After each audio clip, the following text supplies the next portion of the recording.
Halo semuanya. Kali ini kita akan bahas materi mengenai long term construction atau revenue recognition long term contract untuk latihan soal PUH company. Kali ini kita akan bahas kalau ternyata kontraknya adalah unprofitable atau tidak menguntungkan. Jadi di sini nanti cost-nya akan lebih besar daripada revenue yang kalian dapatkan. Seperti itu. Oke, di sini ada soalnya. PUH Company mendapatkan kontrak untuk membangun gedung perkantoran di daerah Sudirman. Kontrak dimulai tanggal 1 Januari 2020 sampai 31 Desember 2022 dengan nilai kontrak 45 miliar. Ada cost incurred to date, ada estimated cost to complete, ada customer billings to date, dan ada collection of billings in current year. Kita diminta membuat seluruh jurnal yang dibutuhkan selama tahun 2020 sampai 2022 dengan percentage of completion method. Oke, kita akan mulai. Step satunya itu sama, mau profitable atau unprofitable, cara menghitungnya dan cara pengerjaannya sama aja. Oke, kita mulai dari step 1. 2020, 2021, 2022. Oke, kita mulai dari kontrak price. Kontrak price-nya tinggal disalin aja, dia dikasih tau di soal 45 miliar. Oke, kontrak price ini akan dikurangin sama estimated cost. Di mana estimated cost adalah penjumlahan dari cost to date dan estimated cost to complete.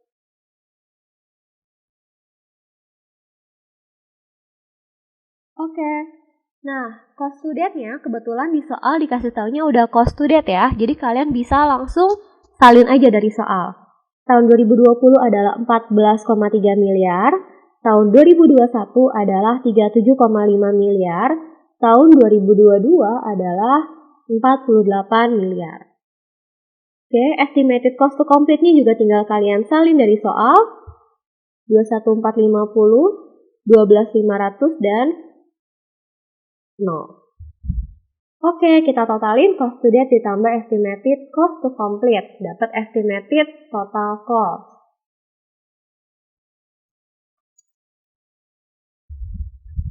Ini kita jumlahin. Totalnya adalah 35750. 50 miliar dan 48 miliar. Oke, kontrak price dikurangin estimated total cost dapat namanya estimated total gross profit. Kontrak price dikurang sama estimated total cost. Kita dapat di sini total gross profitnya. Nah, biasanya kalau dia unprofitable contract, salah satu ciri-cirinya adalah di step 1 ini nanti ada hasilnya adalah minus. Jadi estimated total gross profitnya adalah minus. Kalau kemarin kalian ngerjainnya di sininya masih plus kan ya. Paling di step 2-nya nanti ada yang minus. Itu nggak apa-apa. Tapi kalau di step 1-nya udah minus, biasanya dia unprofitable contract. Atau kalau kalian mau lihat di sini cost incurred to date-nya adalah 48 miliar. Sementara kontrak price-nya adalah 45 miliar. Cost-nya lebih besar daripada kontrak price. Maka dari itu dia unprofitable contract. Oke, habis itu kita cari tahu berapa persen complete-nya. Persen complete caranya sama, cost to date dibagi sama estimated total cost. 40%, 75%, dan 100%. Oke, kalau udah kita lanjut ke step 2. Nah, step 2 agak sedikit berbeda, tapi nggak beda jauh sih. 2020, 2021, dan 2022. Kita mulai dari revenue.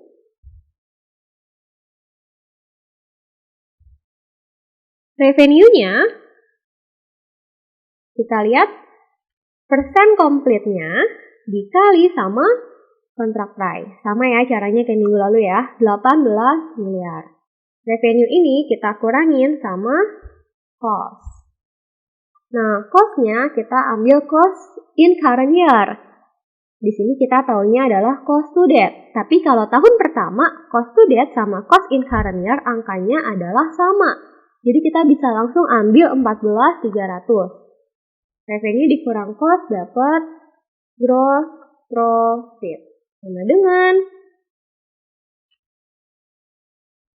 3,7 miliar. Oke, ini adalah gross profit tahun 2020. Nah, kalau kalian lihat di tahun 2021, estimated total gross profit-nya adalah minus 5 miliar. Kalau di sininya minus, maka perhitungan di step 2-nya tidak akan sama seperti yang minggu lalu kita pelajarin. Oke, gimana cara perhitungan nih jadinya? Kita lihat. Untuk revenue-nya caranya masih sama. Kita lihat di sini. Tahun pertama persen komplitnya 40%, tahun kedua 75%. Berarti penambahannya adalah 35%, ya. Jadi 75% dikurang sama 40% penambahannya, ini dikaliin sama kontrak price-nya. Hasilnya adalah 15.750. Nah, di sini gross profit-nya minus 5 miliar. Oke, berarti dia loss 5 miliar ya. Berarti kita harus bikin T account nih. Kita akan bikin T account dari gross profit. Oke. Sebenarnya kalian kalau bisa langsung juga nggak apa-apa, tapi kalau takut bingung bisa pakai T account. Gross profit ya. Di tahun pertama kalian punya gross profit 3,7 miliar. Karena profit nih untung, berarti letaknya di kredit. Oke. 3,7 M ini yang tahun 2020. Nah, di tahun 2021 dibilang kalau estimated total gross profit-nya minus 5 miliar.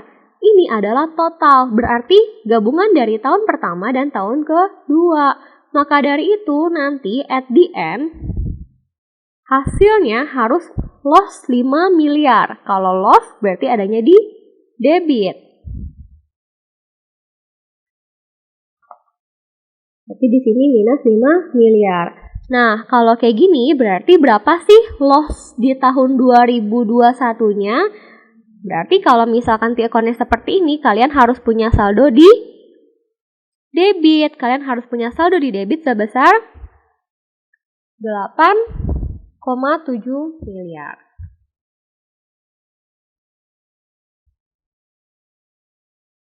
Nah, berarti di sini kalian kalau di debit adalah loss. Berarti loss kalian di tahun 2021 adalah 8,7 miliar.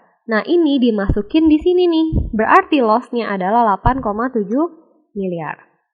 Kalau misalkan kalian mengalami loss, berarti cost-nya lebih besar daripada revenue, ya kan? Kalau revenue lebih besar daripada cost, berarti kalian untung. Tapi kalau misalkan rugi, berarti biayanya yang terjadi, cost-nya lebih besar daripada revenue-nya. Maka dari itu kita cari nih, berapa cost-nya? Kita cari yang di sini. Cost-nya adalah 15.750 ditambah sama si 8,7 M ini. Maka cost-nya adalah 24.450.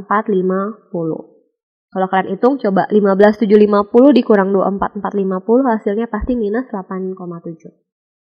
Gitu. Nah, udah nih, kita ke tahun 2022. Di tahun 2022, kita cari lagi revenue-nya berapa. Caranya berarti 100% persen komplitnya dikurang sama persen komplit periode lalu, lihat penambahannya 25% ya, dikali sama kontrak price-nya. Hasilnya adalah 11.250. Nah, kita lihat lagi di sini. Di tahun 2021 loss-nya adalah 5 miliar. Di tahun 2022 loss-nya adalah 3 miliar. Maka dari itu kita akan bikin T-account lagi. Kita lanjutin nih T-account-nya nih. Kemarin di tahun 2021 minus 5M, sekarang minusnya adalah 3M. Kalau misalkan akhirnya minus 3M, berarti di tahun 2022 kalian mendapatkan loss atau gain. Nah, kalian lihat nih di sini nih. Berarti harus ada angka sebesar 2 miliar di sebelah kredit. Nah, berarti di tahun 2022 ini kalian mendapatkan gross profit sebesar 2 miliar. Maka dari itu, di sini gross profitnya masukin 2 miliar. Kalau misalkan kalian profit, berarti cost-nya lebih kecil daripada revenue. Maka cari cost-nya tinggal dikurang. 9250. Nah, setelah dapat nih angkanya, baru kita jurnal. Jadi sebenarnya perbedaannya hanya terdapat pada cara ngitung di step 2 antara profitable dan unprofitable contract. Kalau yang profitable itu gampang, kalian cost-nya tinggal ikutin si cost current year-nya. Tapi kalau yang unprofitable contract, kalian harus bikin account dulu nih untuk ngitung ini. Terus kalian tanya nih, Ci, tapi ini kok jadi beda ya antara cost yang di sini sama cost yang ada di atas, ya kan? Jadinya beda angkanya. Nggak apa-apa. Kalau kalian lihat nih, ini kalau ditotalin, 14.300, 24.450, sama 9.250, totalnya adalah 48 miliar. Ini angkanya sama. Jadi sebenarnya cuma beda angkanya, beda timing pengakuannya, tapi secara total, ini totalnya harus sama. Gitu. Oke?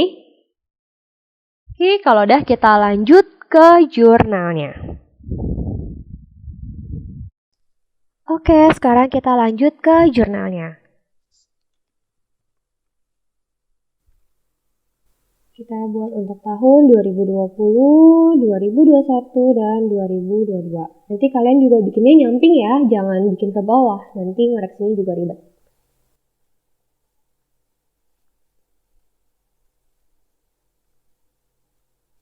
Oke, jurnal pertama adalah untuk mencatat cost of construction.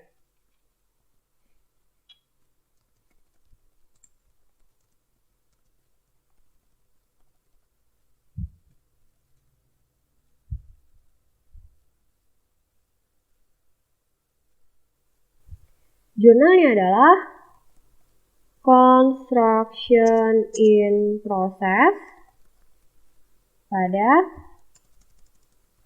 material cash payable. Angkanya kita ambil dari angka cost in current year. Berarti di sini kita taunya angkanya cost incurred to date, tapi karena tahun pertama berarti kita boleh ambil langsung angka cost incurred to date-nya. Karena di tahun pertama cost incurred to date sama dengan cost in current year. Sama dengan 14.300. Di tahun kedua, berarti kita mau cari tahu cost in current year-nya. Di soal diketahui ini adalah cost incurred to date. Maka caranya adalah kita harus menghitung selisihnya. 37.500 dikurang sama 14.300 sama dengan 23.200. Di tahun 2022, berarti caranya adalah cost incurred to date-nya 2022 dikurang cost incurred to date-nya 2021. Hasilnya adalah 10.500. Oke, kalau udah kita ke jurnal kedua. Jurnal kedua adalah to record progress billing. Nah, jurnal kedua ini mencatat penagihan, record progress billing, berarti kita bisa mengakui adanya accounts receivable. Kreditnya adalah billing on construction in process. Billing on construction in process. Angkanya sesuai dengan angka billingnya. Di sini kita tahunya customer billing to date. Berarti ini adalah akumulasi. Kalau kalian bingung, Ci kok pakai persen? Kenapa nggak ada angkanya? Tenang aja, persenan ini bisa kita hitung. Persenan ini adalah percentage of contract price. Jadi kalau dikasih taunya persen, jangan bingung, jangan khawatir, jangan galau. Kalian tinggal kalian aja sama contract price-nya. Di sini to date, tapi karena tahun pertama kita bisa langsung menghitung. Maka caranya adalah 30% dikali sama kontrak price-nya 45 miliar. Hasilnya adalah 13,5 M. Oke, di tahun kedua caranya adalah Ini kan to date, makanya akumulasi nih ya. Maka caranya di tahun kedua adalah kita harus hitung dulu 65% dikurang 30%, berapa penambahannya? 35% ya. 35% baru dikali sama kontrak price-nya. 15.750. Di sisi kreditnya sama, 15.750. Tahun 2022 berarti caranya adalah progress billingnya tahun 2022, to date-nya 2022, dikurangin sama to date-nya 2021, berarti penambahannya adalah 35% ya. 35% dikali sama 45M, hasilnya adalah 15.750. Oke, kalau udah kita ke jurnal ketiga. Jurnal ketiga adalah untuk mencatat collection.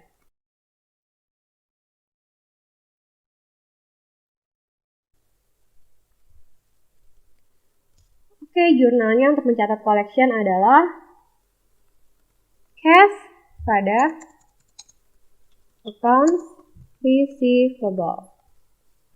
Cash pada accounts receivable.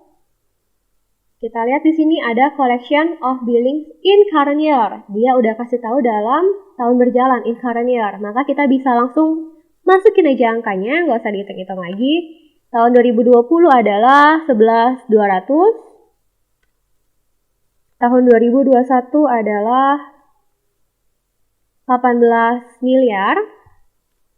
Tahun 2022 adalah 15,8 miliar. Oke, kita lanjut ke jurnal keempat. Jurnal keempat adalah untuk mencatat revenue dan gross profit.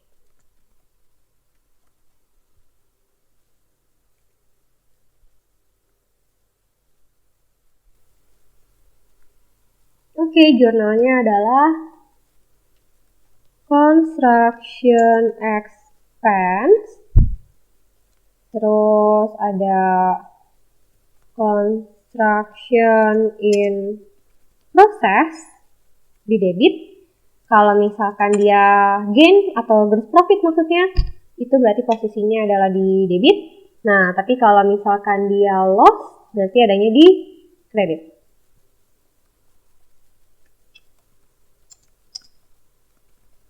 Jadi kita tulisnya kayak gini ya, ada di debit, ada di kredit, sama ada revenue from long-term contract. Oke, ini kita ambil dari angka di step 2. Di tahun 2020, construction expense-nya atau cost-nya adalah 14.300. Kita masukin 14.300. Revenue-nya, kita masukin revenue-nya 18 miliar. Di sini dia profit 3,7M, maka kalau profit taruh di debit. 3,7M. Oke. Di tahun 2021, expense-nya adalah 24.450.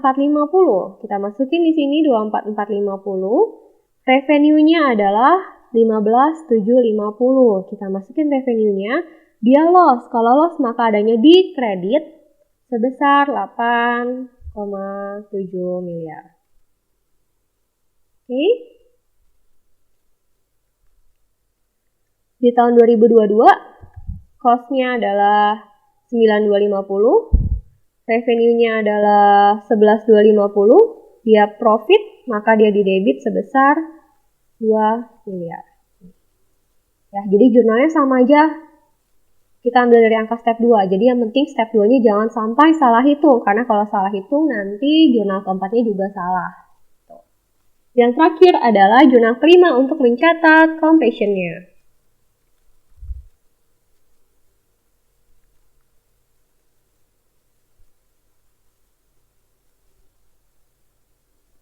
Jurnalnya adalah billing on construction in process pada construction in process. Ini adanya di jurnal tahun terakhir aja karena completion selesainya di tahun terakhir sebesar kontrak price-nya yaitu 45 miliar. Oke. Ini jurnalnya sudah selesai. Silahkan diputar ulang videonya kalau kalian mau memahami lebih lanjut. Terima kasih telah menyaksikan video ini. Dadah!